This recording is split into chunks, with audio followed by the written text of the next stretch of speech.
अच्छा निकल गए सफेद सफेद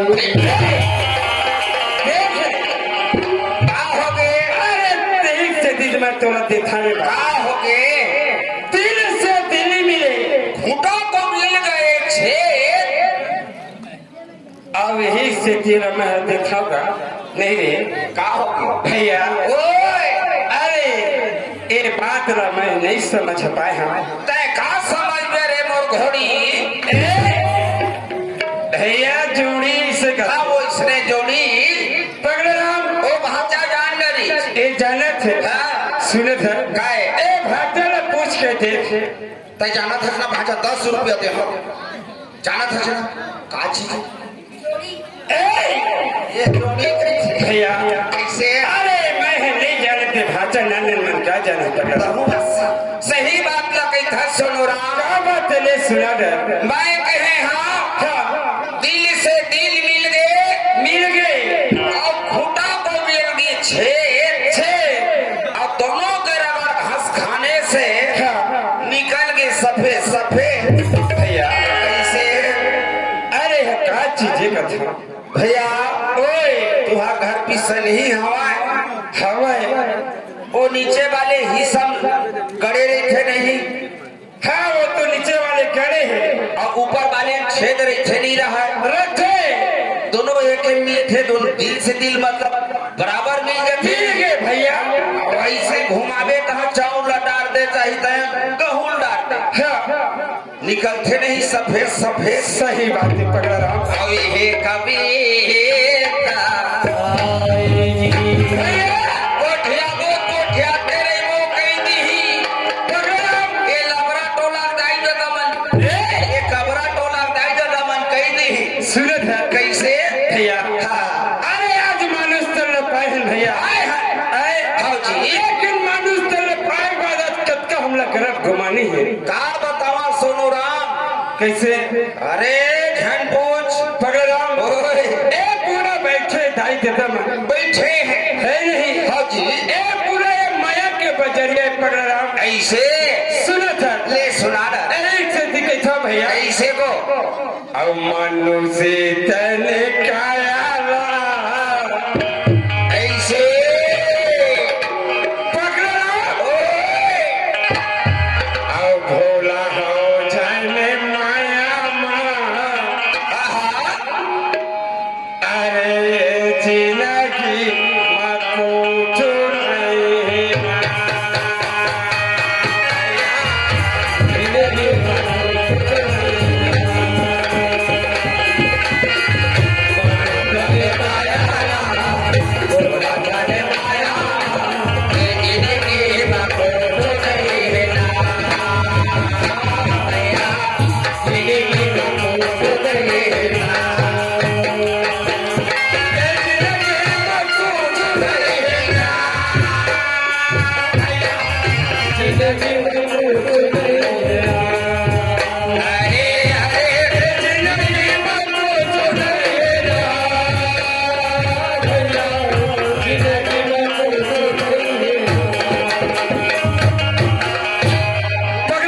कैसे मानुष तन काया अब भूला हा झन माया ला दाई दादा हो ए जिंदगी में कुछ नहीं है कबार एक हर गारंटी है सोनू राम लेकिन तन के एक अक्का में ढक्कन के ढाव गई थी देखकर समझ नहीं है भैया कैसे काहे भरोसा का चलो यहाँ काया रे संग सुन जाहि का सबो में मारे काहे भरोसा का चलो यहाँ काया रे संग सुन जाहि का सबो में माया रे संग मको को नहीं जाहि तर हम आती मंगल जाहि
नहीं कहे पकड़ा। अरे अब आगे मिलता से खींचन मार कैसे? वही चाहिए। अरे भारत माता कहे तो हमू का बने कहीं पिसन ही जाता कहीं भैया। काहे? अरे आजकल पिसन ही जातर भोला गया आदमी है। काबर मसीना की है। देखने से दीवानी ज्यादा धरा। सुनत है। अरे आए नहीं से कोरोना आदमी देख के घुचा थे और धनपुर वाल के भाग सोनूराम तो पूरी हम पूछा थे कैसे कोने ईश्वरी ठेकेदार भैया। अच्छा सोनू पकड़ा 50 रुपये के दे भैया। दे भैया सुनत है। हाँ दोनों भाई ने 50 रुपये दे है। बोल भारत माता की। पकड़ा कैसे ए आगे सुनिल यादव भैया दोनों धन 10 रुपये के दे भैया। दे भैया बोल भारत माता की। पकड़ा कैसे सुनत है। हाँ आओ तो कोनो पाछू वाले कुछ कह रही इसका की था। भुजा जहाँ कैसे लगा थे मल थोड़ ऐसे सुनत है। कैसे कच्चा हो चना तो यहाँ बाके नहीं है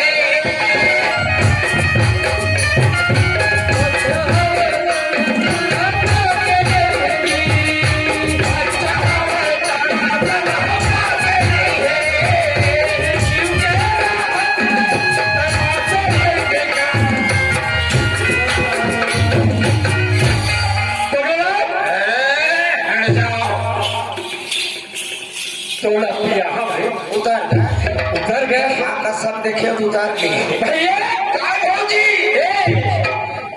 कच्चा हो चमड़ा तन पाके नहीं है। और ये जिंदगी के राहत में तो हम आता रहे तब तोला संग नहीं जाए। ये दे भगवान के मंदिर है मंदिर है।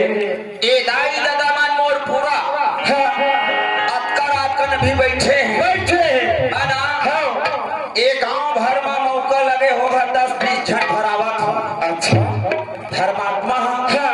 और ये गांव भर के घर भर के एक झन तक चक्कुल दिखा दे काय है तो सोच गलत है अब भैया। ओए अरे गांव में घुसने गांव को वातावरण समझ आ जाता है ऐसे है भैया। हाँ। अरे हर गांव एक तरणी है ऐसे काय कच्चा हो चमड़ा तन पाके नहीं है। भौजी जीव के रहत लेते माते बे तब तोला समझ नहीं जाए है। वो माते रही में कहे है तो मोर मन हम पांडा तरह ढल चल दे कौन हसन नहीं जा जानता है? कैसे को कहते के दिन बारे बाने हज भैया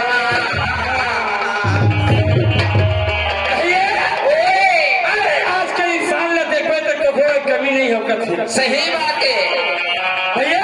ओए अरे तोने कहा कमी है सामने सामने टकरा थे। हाँ जी समय हो तो बलवान वही अर्जुन वही बात काय एक से दिक्कत हो कैसे और कहते कि दिन बारे बाने हज और कलयुग के जवान तोला सच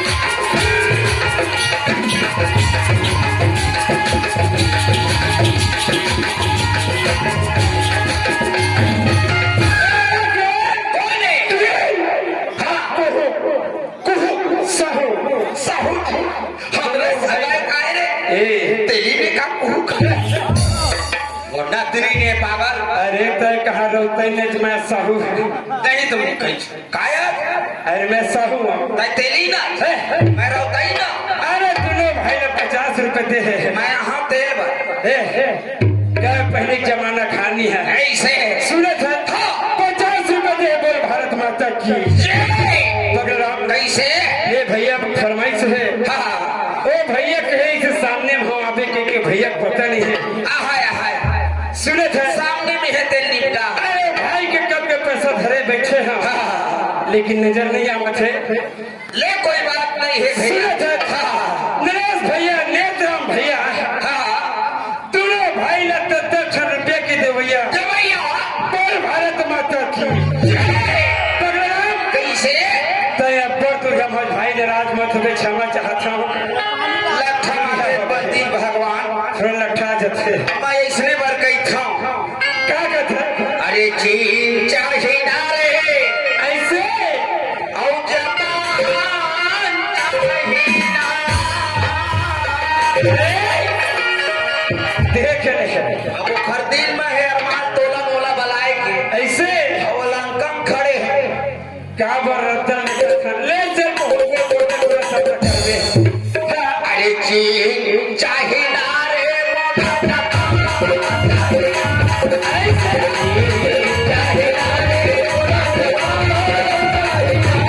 अच्छा अब मोरे दिल मांगे अरे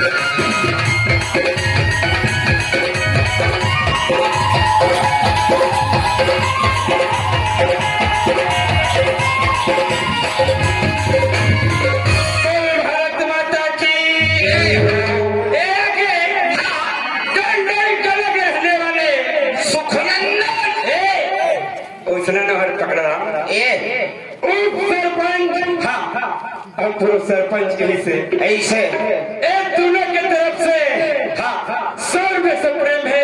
अच्छा धरती में जाके खून के परिवार की तरफ से हाँ वो भैया ने सादा सादा नमस्कार नमस्कार सुने थे कैसे है वो श्रवण कुमार वाले फरमाइश के हैं हाँ भैया तो फरमाइश वही बारी बारी हाँ वो सुनील यादव की फरमाइश है ओ दे हाँ अच्छा को फरमाइश के है हाँ सुनत है कैसे है एक ले जस की ले सुनारा बोल हिगला जमाई की लत लत भिया